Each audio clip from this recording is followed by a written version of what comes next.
To make my commute easier, I bought a villa near my office. Out of kindness, I rented out the other room in the villa to a young man named Marcus Cole. He said he was starting a business and money was tight. He seemed decent enough, so I only charged him half the rent. 2 months later, Marcus suddenly brought home a girl, saying she was his girlfriend. From that day on, my living room was taken over, and food kept vanishing from my fridge. Even the orchids I kept on the balcony were carried off by his girlfriend to decorate the bedroom. I was about to explain that I bought this villa, that I'm the landlord. But Marcus quietly pulls me aside and says with an awkward look, "Julian, I bragged a little in front of my girlfriend. I told her I bought this villa. You know how hard dating is these days. Just do me this favor, don't expose me, and I'll pay you $30 extra a month, alright?" $30? Do I look like I need $30? Seeing him grovel like that, and thinking how he's only just entered the working world, I soften and let it drop. But the next day, when I get home from work, I find the lock on my bedroom door pried open. Marcus's girlfriend has already reached into my room. "This master bedroom has great light. I'm taking it. A broke loser like you should be glad to get the smaller room anyway." She gives me a contemptuous smile. "You've mooched off someone else's place this long. You should learn to take a hint by now." Marcus quickly pulls me aside. "Julian, I'm sorry. My girlfriend thinks this place is mine. She's strong-willed and doesn't like sharing space. How about this? Give up the master bedroom for now, and once she's in a better mood, I'll explain everything to her. I'll handle Tiffany." Tiffany, acting like the lady of the house, says, "Marcus, make it clear to him. Don't let him think we're being unreasonable. Hey, go pack up your room first. Don't just stand there." With that, the two of them happily head back to the smaller bedroom. Seeing my belongings strewn across the hallway, I make up my mind. Hello? Someone has unlawfully entered my home, pried open my lock, and thrown out my personal belongings. Please send officers as soon as possible. The police arrive at my villa soon after. Hearing the sirens, Marcus rushes downstairs. "Julian, what's going on? Why did you call the police?" An officer looks Marcus up and down, taking in his sloppy outfit. "So you're the one that gentleman mentioned? The one who pried open a door and took over someone else's home without permission?" Marcus quickly denies it. No, it's all a misunderstanding. I'm his roommate. I live here every day. My girlfriend was just being silly and wanted to switch rooms." This guy really knows how to dodge the real issue. "Sir, do you still want to press this?" Before I can speak, Marcus hurries over to calm me down. "Julian, starting a business is hard. For my sake, let me off this once. I only graduated a few years ago, and I finally found a girlfriend. Also, I could start a family. I did it just to keep our relationship together. I had no choice." Seeing him grovel like this, I remember how helpless and alone he looked when he first moved in. "Hello, Mr. Reed. I'm starting a business, and money's a little tight, so could I pay the rent a bit late? My name is Marcus Cole. I look forward to knowing you." I stay silent for a moment. "Fine, I won't press it." Hearing this, Marcus bows to me gratefully. Only when the police car drives away and the sirens fade does he fully relax.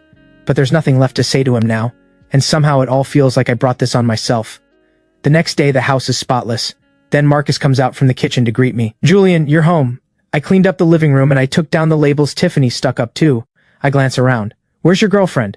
He says guiltily. "She's in the room. I already talked to her. From now on, the living room is shared space and she can't stick things everywhere. She knows she was wrong." I think the matter is settled, but the next day, violent pounding erupts at the door. I head down to see what's going on, but Marcus rushes to open the door first.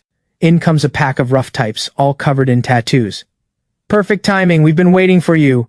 The group takes over the living room, dumping the snacks they brought onto the coffee table. Then the lady of the house, Tiffany, makes her entrance, and a bunch of nobodies start a party in my home. Seeing my face darken, Marcus hurries over to smooth things over. "Julian, I'm really sorry. We're having a get-together today. We'll just sit here for a little while." I stay quiet for a moment. Looking at the empty beer bottles already piling up, I hold my temper. "Tell me in advance next time." Of course. Thank you, Julian. But my patience earns me no gratitude. A few days later, I come home to laughter ringing from the living room again. Hot pot grease is splattered everywhere, and Marcus is playing the gracious host. Seeing me home, he runs up and covers my mouth. "Julian, I'm so sorry," he says, pulling me aside. "Tiffany's best friend showed up out of the blue. I didn't have time to tell you ahead. It was a last-minute thing, really. I promise everyone's gone by 10 o'clock. Watching these people trample my sofa worth thousands of dollars, with grease everywhere, I still keep my cool." "Marcus, how many times is this just this month?" "Julian, I know, last time. This is really the last time. I'll absolutely tell you in advance next time." Like a robot, I turn and go back to my room. "Marcus, come have some hot pot. It'll get cold if you wait." Yeah, hurry up, you already owe us a drink." Marcus beams and tosses the whole thing out of his mind. This day, on my way home, I plan to clear them out early. I can't stand walking in to find strangers partying in my house again. "What are you all doing right now?" "I'm going to be home today. Can you keep it down over there?" Julian, Tiffany and I went out. We're not home. Tiffany took the keys before we left. If you don't have your keys, want me to call a locksmith for you? I stay silent for a moment. Never mind, I'll figure it out myself. After hanging up, I drive home. Writhing silhouettes, flashing mood lights, and blaring speakers. I already wanted to call the police and have them all hauled away, but reason holds me back. First, let me go up and see what on earth this crowd is up to. Luckily, I had a spare key made earlier and kept it in the car. I grab the key and stride inside. The instant I open the door, a thick wave of smoke and alcohol hits my face. Leftover trash is everywhere, and bottles roll across the floor with no one caring. That rug was something my mother picked out for me specially. Hand-woven from pure wool. I won't even step on it in my slippers. And there are the moonlight gauze curtains I chose with care, and the plants I water every day. There has to be a limit, no matter how wild they get. Right now, Tiffany is being fawned over like a queen, everyone around her wearing flattering smiles. Tiffany, you're so lucky, landing a boyfriend with this kind of money. I noticed this villa last time I walked past. I thought some big boss lived here. Who knew it belonged to your boyfriend? Right? Not only is he rich, he treats you so well. You just said you wanted a big villa and he moved you right in. Once you're the boss's wife, don't you dare forget us old friends. They all laugh. Yeah, we're all riding with Tiffany. They raise their glasses in celebration, and just then Tiffany notices me. She can't understand how I, an uninvited man, dare to show up in her house. Her confusion instantly turns to fury. She marches up, hands on her hips, and looks down at me as she demands, "You disgusting man! How dare you eavesdrop on our party?" Just then, one of the thugs drinking nearby senses something is off. "Tiffany, what's going on? Who is this guy? How did he get in?" The tattooed man chimes in, right? "How does a stranger just barge in?" Tiffany grows even bolder. "This is exactly who I was just telling you about. The man who's been mooching a place to stay." She flips her hair, her tone full of contempt. The crowd looks at me with surprise. "Tiffany, what do you mean? Isn't this the place the two of you live in? Is this guy a tenant?" "A tenant? I never said he rents a room. A tenant pays rent. Has he ever paid? He's just freeloading here. Mooching off my boyfriend's place isn't enough. Now he even wants to eavesdrop on our party. One look and you can tell he's a leech." "Tiffany, why didn't you say so sooner? If we'd known, we'd have given the guys a heads up. We'd have kept the door guarded for you." "Hey, if you know what's good for you, leave now before someone makes you," I say coldly. "Who told you this is Marcus Cole's house?" The crowd falls silent for a moment. Ha ha ha ha ha. Tiffany laughs as if she's heard the joke of the century, almost dropping the wine glass. My wine glass. "Listen to this. Listen to what he's saying. He's asking me who told me this is Marcus Cole's house. Ha ha ha. I'm dying. A freeloader actually trying to talk himself up." She stands before me, glaring smugly, as if trying to crush me with sheer attitude. "He told me himself, of course. Ha ha ha. You think I'm pretty, so you do everything you can to get close to me. You freeload at my boyfriend's place every single day, deliberately creating chances to be near me, and that's not enough. Now you even sneak back in to eavesdrop on our party. Let me tell you, the man I, Tiffany Sloan, love could only be a successful man like my Marcus. Do you have any idea how good he is to me? This villa is the finest promise he's ever made me." As she speaks, she sinks into a daydream. "Once we're married, this will be our wedding home. A man like you. I wouldn't spare you a single glance. Get out now." "Tiffany Sloan, You still have the nerve to say my name? Listen to him. What is he implying? He's clearly the one in the wrong, and now he's blaming me. Do you all know how awful this man is? He freeloads at my boyfriend's place every day. We can't get rid of him. The lunchboxes I made for Marcus with my own hands, left in the fridge, keep disappearing every time. He must be stealing and eating them. And the orchids on the balcony, the pots are all dug through and left a mess. Who knows what he's poking around for? I even spared him some dignity and told him to stop freeloading at Marcus's place. And guess what happened? Ha ha ha! He flew into a rage and called the police, claiming I broke in illegally. Hearing this, her friend is so shocked that the sunflower seeds in her hand fall onto my rug. That is just shameless. The slick-haired man slaps his thigh in anger. He actually had the nerve to call the cops? She goes on. To keep the peace, my boyfriend had to coax me back to my room early every day, then come out alone to talk to him. Marcus is just too kind-hearted. He can't bring himself to throw out a man like this, but this guy doesn't appreciate it at all. He keeps finding ways to push himself on me. No wonder. Marcus had been sending Tiffany back to her room early every day. I had always assumed Marcus was afraid Tiffany would feel awkward. It turns out he was afraid of being exposed. I pull out my phone, planning to call the police, but this time Tiffany is quick. She snatches the phone from my hand and smashes it on the floor. How can you put on such an act? This is my boyfriend's villa. A freeloader like you putting on a show by calling the cops? You think the police will believe you? I pick up the phone. It's already dead. Ha ha ha ha, what a sleazy little man. He actually thinks being Marcus's friend means he can treat Marcus's house as his own. Ha ha ha. Tiffany, you're still too soft. If I'd run into a guy like this, I'd have hit him already. This kind of man is begging for a beating. One round of fists and he'd behave. Did you hear that? Everyone here finds you disgusting. As Tiffany mocks me, she notices the elegant watch on my wrist. Oh? That watch doesn't look cheap. Where did you steal it from? I tell her to give it back. Oh? So nervous. Looks like this watch is worth a fortune. I'm already past the edge of rage. It isn't worth much, but it means everything to me. Give it back, now. Ha! It's just a junk watch. What's all the fuss for? With a flick of her hand, she tosses it to the floor. The crystal hits the ground with a sharp crack, and as I watch my father's keepsake destroyed, my eyes burn red. The crowd around her bursts into even louder laughter. Well, this junk watch is finally back where it belongs. Ha ha ha, you disgusting man. It's just a busted. Before she can finish, I slap her across the face. My body moved faster than my mind, but I have no regrets. The moment Tiffany realizes what just happened, tears pour down her face. You dared to hit me? You disgusting man, you hit me. Teach him a real lesson. Whoever pleases me most gets a seafood feast on me. The whole crowd surges up at once. He dared hit Tiffany? She's about to be the boss's wife. Yeah, she only smashed your busted watch. What's there to flip out about? It's probably a knockoff from some street stall anyway. Couldn't seduce another man's girlfriend, so now he loses it and hits her. These people make my fists clench. You will regret this. Ha ha ha ha. I'm dying. Tiffany's boyfriend is a big shot boss. You think you're worth our regret? At that very moment, my lawyer arrives at the scene, along with the bodyguards prepared for exactly this. What's going on? Why are so many people suddenly here? Look at this lineup. Could they be here for some big shot? Obviously, this is Marcus's doing. Today is Tiffany's party. Of course he had to make it a grand affair. So Marcus arranged all this. Tiffany, you didn't even tell us there was a surprise. Taking in the wreckage filling the room, Attorney Grant immediately understands what I, his client, has just been through. Mr. Reed, are you all right? The crowd is stunned.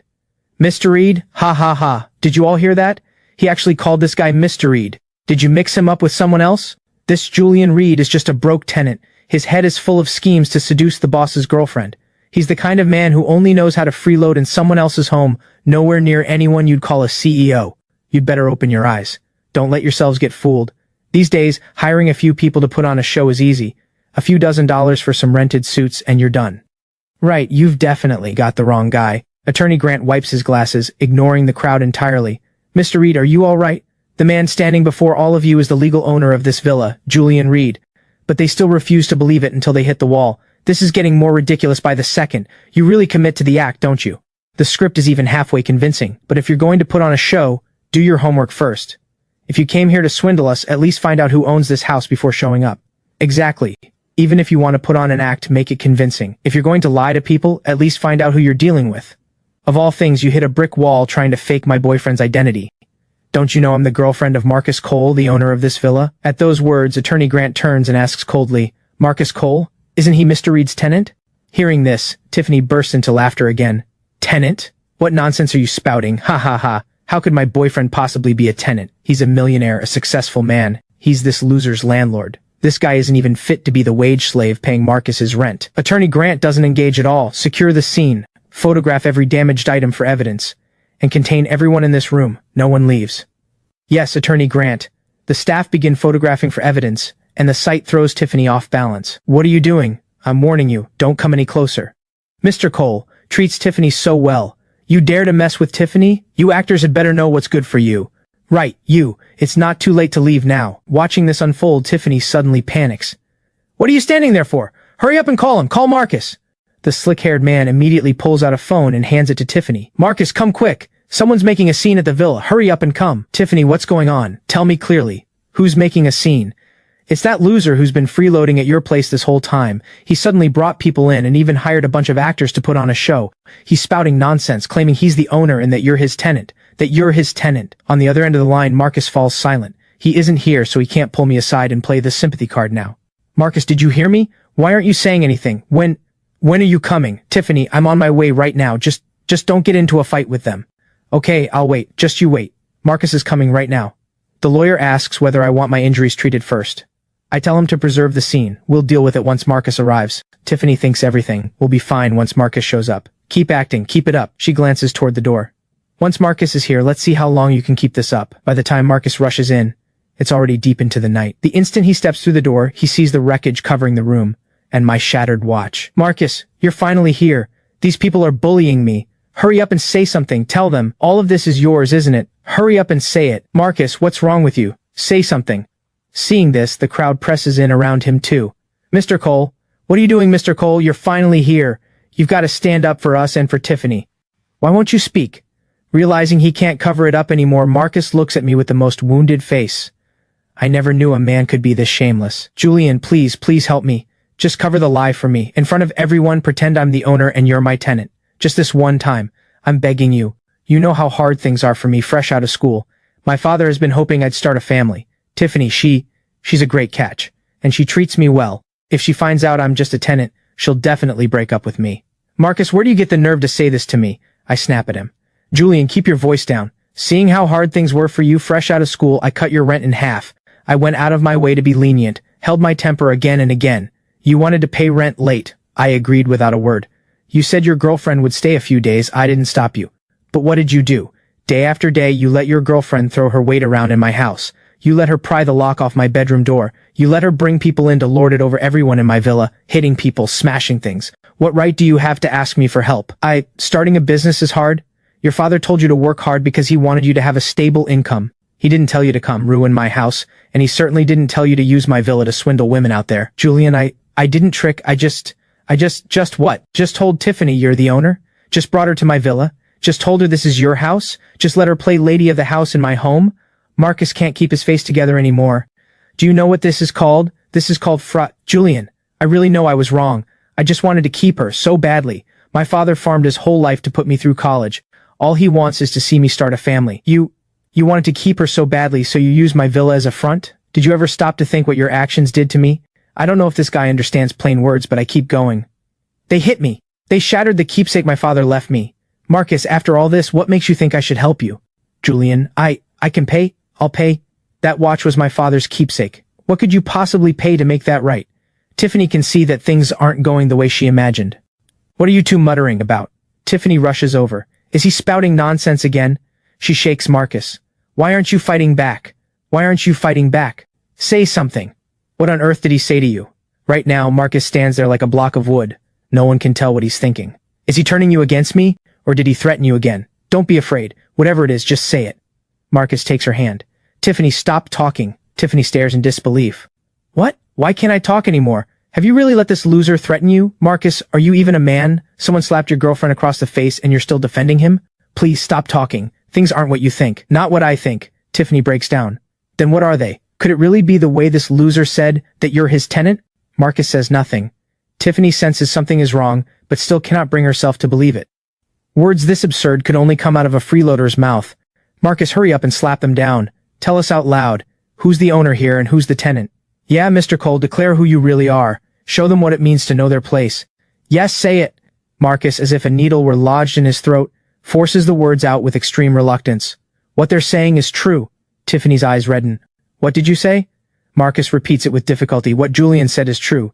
He's the owner of this villa. This house belongs to him. The instant Tiffany hears it, tears burst from her eyes. I'm his tenant. The blow is too much for Tiffany. She collapses onto the sofa. The slick-haired man and the snacking woman freeze in shock as well. No, it can't be. You must be lying to me, Marcus. Tiffany, I'm sorry. I didn't mean to deceive you.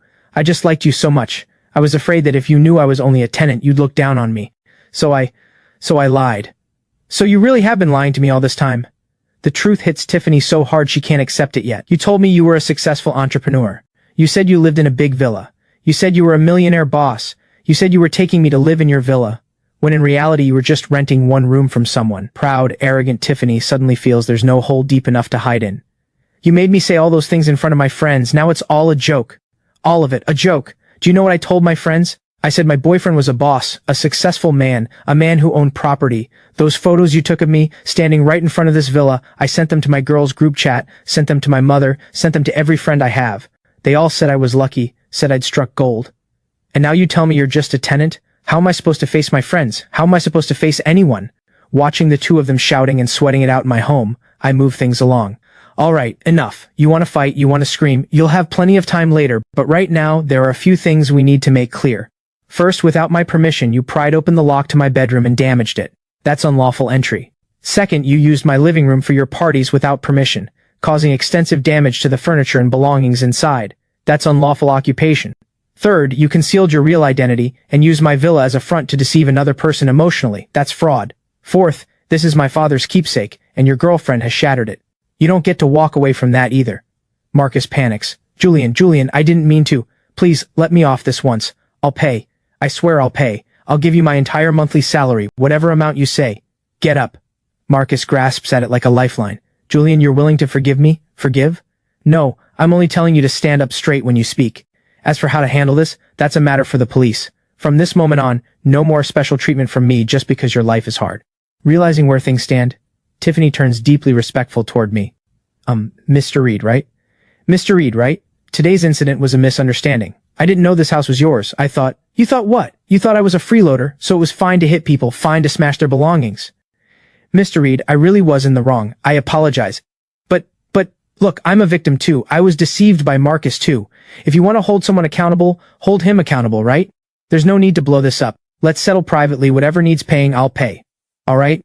I tell her I've already called the police, and they should arrive soon. The assault, the destruction of property, I will pursue every last bit of it. Your only way out now is to fully cooperate with the investigation. Tiffany whirls toward Marcus. Marcus, say something. Didn't you say you'd protect me? That you'd always be good to me? Why aren't you saying anything now?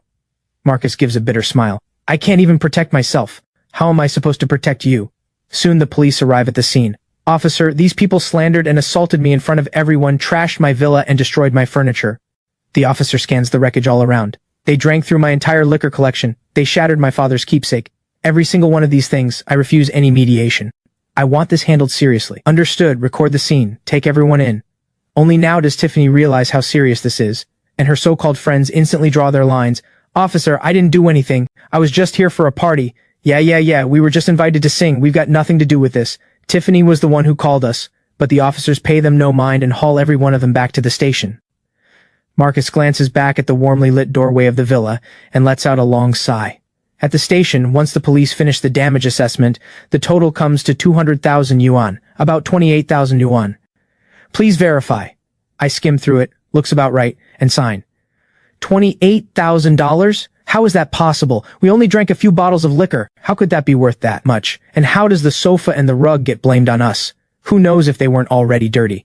Hey, officer, we were all tricked here by Tiffany. Look, we didn't really do anything. Could you cut us some slack? While they're squabbling over the compensation, I turn and walk toward Tiffany. You're so rich already, why are you bothering with this little bit from me? A grown man nickel and diming a young woman. Doesn't sound great if word gets out, does it? I laugh. Right, exactly. This was all just a misunderstanding. No need to corner us like this. Seeing how fast these people pile on the moment they're given an inch, I shoot back. You weren't this humble when you were drinking and hitting people. What do you mean now, telling me to let it go? Bold enough to make a scene, not bold enough to pay for it. The snacking woman immediately starts shoving the blame off. It's all because you didn't have your facts straight and started spouting nonsense. And you went on, claiming you were the future lady of this villa. You deceived every one of us. Do you have any shame? Exactly. What do I owe you? You set us up like this. If you hadn't invited us to the villa, how would we be in this mess? You can shoulder the whole 28,000 alone. Right. Your problem, your bill. Don't even think about pulling us into it. Tiffany finally sees these traitorous faces for what they are. You vile creatures still have the gall to talk about me? When you thought I was the lady of the house, you fawned over me. You liked my posts every single day. You begged me to find you jobs. You wanted me to show you the high life. And now that trouble hits, you turn on me one by one. With character like yours, one look and you can tell you're born to be servants. Who are you calling a servant? The snacking woman flushes with fury. You're the biggest fraud here. Say it again. Servant. You're the servant. Your whole family are servants. Everyone, calm down. The officers pull the squabbling group apart, but they keep yapping at each other, refusing to settle. The police play back the surveillance footage. Back at the villa, this crowd was raising far more hell than they are now. They fall silent at once, but Marcus, who hasn't said a word until now, finally speaks. Julian Reed. I turn back to look at that innocent mask of his again. Julian, there's no need to push this to the absolute limit, is there? I'm begging you, for the sake of how hard starting a business has been for me, do me this one favor. Let it go with Tiffany. I stay silent for a moment. Do you a favor? Heh. Marcus, can you have just a shred of shame? Do you really think you have any face left with me? That line he kept on his lips. Starting a business is hard. Loses every last bit of its magic in this moment. From today on, you're out. Still in the mood to plead for someone else? You'd be better off thinking about how to save yourself. With those words, I turn and walk out of the police station, leaving the lord and lady of the manor to weep in each other's arms. The farce is finally over. Back in my car, I enjoy a rare moment of quiet. Inside the station, the troublemakers are preparing to call their families for help. What have you gotten into now? How many times have I told you? The snacking woman dials one number after another, hoping someone will bail her out. Only when her mother picks up does she finally break down sobbing. The tattooed man calls his older brother. When he hears his brother completely give up on him, a hot potato now, he can't help but bury his face and weep. The slick-haired man sends out a message asking for help. The moment his family learns he's caused trouble, they cut ties with him on the spot. Tiffany stares at the massive compensation bill in her hand, and finally erupts. Marcus, this is all because of you. You have to take responsibility for me. Marcus lets out a cold laugh. You said, you would protect me, you said it. The man does not move. In the blink of an eye, the court date arrives. For his own wrongdoing, Marcus took on the consequences he deserved. Tiffany, too, was sanctioned for what she had done. The moment I push open the courthouse doors, it's all over, and I need to get back to my wealthy life. The only thing I can't let go of is the watch my father left me. Sir, can you take a look? Can it be fixed? The old watchmaker examines it carefully through a magnifying glass. The movement is damaged. The crystal can be replaced. The hands can be realigned. But these cracks are too deep. They've gone into the case itself. It can't be fully restored to the way it was. I run my fingers over the shattered dial. Fix what you can. I give a small smile. What can't be repaired doesn't have to be. The old man nods knowingly. Any watch still brought in for repair these days must carry some kind of story. Stepping out of the watch shop, I draw in a deep breath of sunlit, grass-scented air and instinctively glance down at the wrist where the watch is no longer there. Back then, my father said he had nothing valuable to leave me. Just this watch. He told me to keep it. The most important thing in a lifetime isn't how much money you make. It's whether you can live up to yourself. I think back to when Marcus first arrived. Julian, I'm just starting my business. Money's tight. And I think back to Tiffany lording over my home. All that time, I had failed myself badly. Dad, today, I finally lived up to myself. I slide the watch back onto my wrist. The next morning, my home is restored to what it used to be. Clean floors, a tidy living room, vibrant green plants, a fresh breeze, and warm sunlight pouring in. Everything is all right now. I draw in a deep breath.